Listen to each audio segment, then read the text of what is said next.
Alright guys, months ago, earlier in the year, probably a whole other season ago, a guy who watches me on YouTube named Scotty Hines started talking to me on Facebook. And one day he messaged me, and he lived in the same area I was at the time. And said he had some Conan books that used to belong to his dad, and asked if I wanted them. I was like, sure. So we arranged to meet at the comic book shop, and he pulls up with his mom. It turns out to be, this 12-year-old overly mature kid. He can hang. And it didn't just turn out to be a few Conan books. It ended up being 650 books.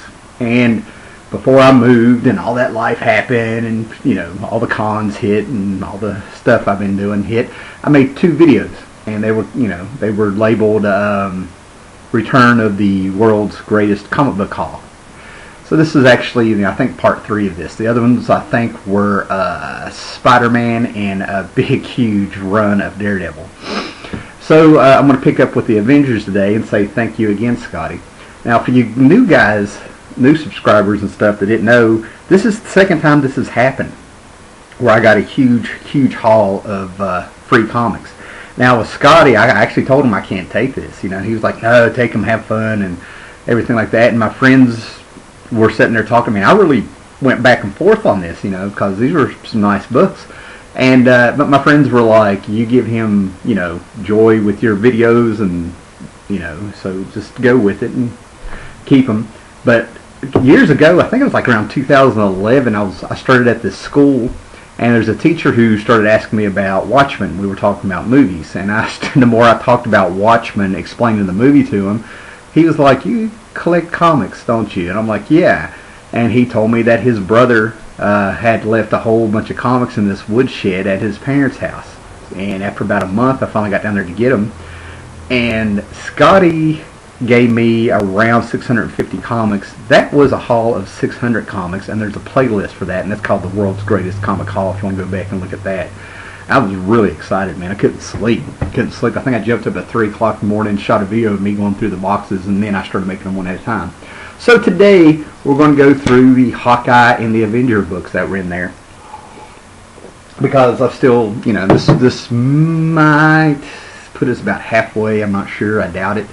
But, so we're going to start out, and here was the haul that Scotty gave me. Alright, these are like, all these books that he gave me, they don't have backing boards in them, but almost every book that he has given me is very fine or near mint. And this is the Hawkeye miniseries. I think it came out in around 83. See if there's a date on here.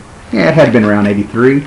And these were written and drawn by Mark Gruenwald, this miniseries. Mark Gruenwald came into comics wanting to be an artist, figured out he wasn't fast enough, or maybe he felt I can't remember how he put it, but he just felt like he wanted to be in comics, so he ended up being a writer.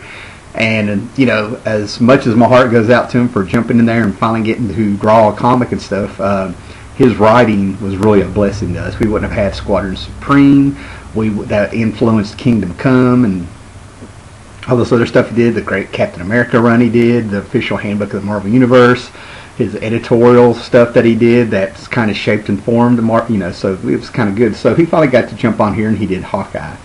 So it seems like something happened in this miniseries, Mockingbird, co-starred and stuff, but I think this is where Hawkeye lost some hearing or something. And for people that don't know, Hawkeye is, something like, I don't know, like 80% deaf or something, and I think he had an arrow that had hypersonics, some kind of sonics to it and stuff, and I don't want to say too much, but it seems like he had to use an arrow in close proximity to him to win the day, So here's number 2. Very happy to have these. I don't ever remember seeing them on the stand, and some of this stuff I remember seeing people at school when I hit middle school having. I'm like, where did they get this? Where did they get this? Okay, and then got these, and I was very happy to see this, because again, I was like seeing people around school carrying these around, like, where did you get these? So this was the 4-issue limited series where Hawkeye started forming the West Coast Avengers. He butted heads with Captain America so much in the books and stuff, and he felt like he could be a leader too. That he finally got to branch off and form a West Coast branch of the Avengers. That's where it all started. And they've been around for so long. I know it's been 30 years, but to me, I remember this like yesterday. But here's number 1. Number 2, I think this is some Al Milgrom art. It might have been, who was on this? Steve Englehart and Al Milgrom, maybe? I don't know. But this was the miniseries. Number 2, number 3, and I need to stop talking and to show those. Yeah, Graviton popped up. And number 4. And of course, you know, we ended up getting Tigra and Wonder Man and Iron Man. And here's the regular series. Again, I remember seeing this book floating around. I'm like, what? I just could not get these West Coast Avengers back then. Alright, so here's the 39-page special. Got this, like I said, these were all free, mint condition. And there's the silver and red Iron Man armor, you know, so there you go. Right now, these 3 are just kind of like reprints of earlier issues, but it's still good to have, and these are in really good condition. I think these came out around in '80, but here's Marvel Superheroes Special, the reprints and early, you know, back in the day. Reprints some Silver Age Avengers. Was that number 16? Okay. Hope these are showing up, man. Number 20. I think that's the first appearance or debut of Yellow Jacket. And number 25, Life Like a Death Ray from the Sky, some giant hands. And that is Hawkeye again as, what did he call himself? Goliath or Giant Man or something? I'm shooting from the hip here, man. My memory has been awful the last month when it comes to comics and anything I'm doing. So I've been making a lot of mistakes in my videos, and I apologize, especially to the new subscribers. Alright, now we're into the regular Avengers. I'm going to put these to the side.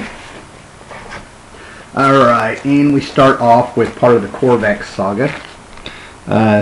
Number 175. That could be a George Perez cover. Dave Cockrum and Terry Austin. And part of Jim Shooter's Korvac saga, which was just amazing. Number 178. I've never owned this issue. Night of the Beast. I've never read it, so it was really cool to get that. Yeah, I've had this before, 179. This whole run I think I've had. You know, Entered the Bloodhawk. You know, classic issue right here, 181. Government comes in, sanctions the Avengers, and tells them who they have to get and who's going to get out. Peter Gyrich. Just a classic cover, man. I've had this, and this is definitely an upgrade from the beat-up copy that I have. Just one of those great, great covers that I cannot get the glare on. Alright, and then 182. Can't remember if I've had this or not. There's been so many Riot covers. Alright, and I've had this before. That's Absorbing Man 184. And we're in the 70s here. And then here was my favorite run. I've got this makes my 3rd copies of these, and I've had many over the years. These were some of the Avengers books that I read right when they came out. Like, so I was like 6 reading these. But you know, the Yesterday Quest. This is Quicksilver and Scarlet Witch returning to Wundagore Mountain, and it pulls into High Evolutionary and the Knights of Wundagore and the, you know, all this stuff. And you know, we come to find out that the Wizard and Miss America were not the parents of Quicksilver and Scarlet Witch. And I think this is where it comes out and you find out it's Magneto, man. But everybody was on this. Ralph Macchio, Mark Grunwald, Roger Stern, John Byrne doing art. They just had a lot of fun with this. And there's an evil incarnation of a possessed Scarlet Witch, 187. Alright, then we jump up to 189. Another great Hawkeye. 190. I've had this before. Excuse me, John Byrne cover. 191. I've always loved that cover with the orange, with the gray gargoyle on there. Gray gargoyle coil will touch people and turn them to stone. We have Daredevil showing up in the Avengers. But you know, this is to me it's a classic cover because I remember it from when I was a kid and stuff. I have Thor with gray gargoyle on him and stuff. You know, 192, 193. I've had these. Awful glare. Yeah, the bags are very old. Okay, 194. Never had this one. So very glad to get this. Interlude. And I love this cover by George Perez. I think Perez did a little run here. 195. Look at this, man. This is just fantastic. Ants and Wasp and Yellow Jacket and just all kinds of great stuff on that. It's just a very interesting cover from a bird's eye view or ant's eye view. Never had this one, but it has Prelude to the War Devil. which Shogun Warriors were big back then. I think it's Red Ronin. I think that's what they called them. Just another great. Yep, and there he is, Red Ronin. 198. Oh, it's good stuff. 199. Continuing the Red Ronin. Now they spell it different. Yeah, on this one it's R-O-N-A-N, and on this one it's R-O-N-I-N. I mean, they had Ronan the Accused, or maybe that's what they were thinking of, but I'm pretty sure Ronin, if it's going to have Asian influence, that's how it's going to be spelled. Another great classic George Perez cover here on the Avengers number 200. This is my third or fourth copy of this, but this is by far in the best shape. 201, little Alfred. Great stuff. And oh, look at this, Ultron in the Avengers Age of Ultron movies coming out. So there we go. We've had all these before. 203. Wonder Man and Beast had their big bromance going on before they had the words for it. They were probably like Butch Cassidy and Sundance Kid. Is probably what they were tapping. Who knows? 204. Yellow Claw. Never had this issue before. 205. This was always a hole in my collection. 1980. Let's get it up there. Wow. That Yellow Claw must have been something else. Alright, 206. 207. I think this was kind of like just kind of a lull in the Avengers where they just ended up just, you know, telling the story of the month. 209. You know, they had been on such a high with the Korvac saga, and the Taskmaster pop up, which isn't in here, and that issue 200, and just a whole lot going on. 211. 212. 213. I think Yellow Jacket, we kind of find out that, you know, he's a wife beater. those shooter years, you know, Tony became a drunk and Yellow Jacket was a wife beater, and they had to kill Jean Grey. 214. The 80s kind of turned dark when you think about it. You know, Dark Crystal, even the movies The Black Cauldron, there's a little dark side there. 215, never had this issue. That is a fantastic cover with some heavy blacks. Not so much the whole cover, but definitely that Silver Surfer. Alan Weiss. Oh man, he was so good. Yep, Alan Weiss. God, it's like it's a Molecule Man. Alright, continuing with another Alan Weiss cover with Tigra going nuts. And 217. Kind of reminds me of Close Encounters of the Third Kind for some reason, but you know, looks like they're, you know, taking down Yellow Jacket. 218. Some little kid sitting there threatening to shoot himself. I've never read this one. Born again and again and again. To save the world, this boy must die. Generic cover on that one. Ooh, little Moon Dragon. Alright.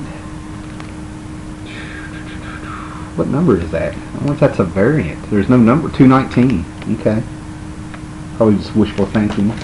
Alright, Avengers. You know what? I think everybody on here but 2 people, 3 people, 4 people have ended up becoming Avengers. I mean, back in the day, you never would have thought that Power Man or Spider-Man or Wolverine or Spider-Woman would ever really become Avengers. You know, and Daredevil, you just can't see it, but you got to pick 2. And I think, my guess is, it was She-Hulk. Excuse me. Probably She-Hulk and Hawkeye again. Alright, 222. Yeah, there's She-Hulk, a little tiger shark. One of my favorite villains because he's just a badass. You know, no tragedy, no secret, no apologies, nothing behind it. This is sort of an iconic cover. People that I grew up with collecting comics remember it fondly. You know, it's kind of cool. Kind of their version of the, you know, X-Men's Fastball Special, you know. Again, going on with the Yellow Jacket on the run here, 224. And I really like this cover, man. At last, the Black Knight comes into play. Very nice, with his ebony blade. Double-sided blade, because it comes with a curse, even though it can cut anything. Beware the Evil Eye. I've never read this one. Oh my gosh, and here we go with the Evil of Egghead. Yeah, I remember this run. I've read all of these. 229. Egghead was just, I'm just kind of glad he's sort of gone into obscurity. Look at this, Spider-Man, an Avenger, really? What? There's Captain Marvel. 237. The Rhino. Of course, if you have Spider-Man, you're going to have Rhino. And there's Blackout. Oh, very nice. And they got Spider-Woman and the Shroud in this one. I would assume they probably brought in the Shroud because of Blackout being here. Their powers are pretty much the same. They both pull in this shadow power from another dimension, this blackness. And I think they like typed it into a Russian villainess named Darkstar, and I think they pulled it in with Cloak. You know, there's a dark dimension of, you know. And Morgan Le Fay returns, and the Shroud is sticking around. Now we're somewhere I've never really been too much. Star Fox is in there. The 80s are just high and going. And a giant hand cover. I mean, you just got to have a giant hand cover. Issue 250, double sides, double team. And I think I've got a whole big run of Avengers around this before and after, because they brought in the Eternals and what else was going on? Then they went into the Vision. Here we go, 253, Quasimodo. A great Jack Kirby character left over from, I think, his Silver Surfer run back in the day. Alright guys, there you go. That's part of the run. I'll be making other videos getting through all those comics, so enjoy.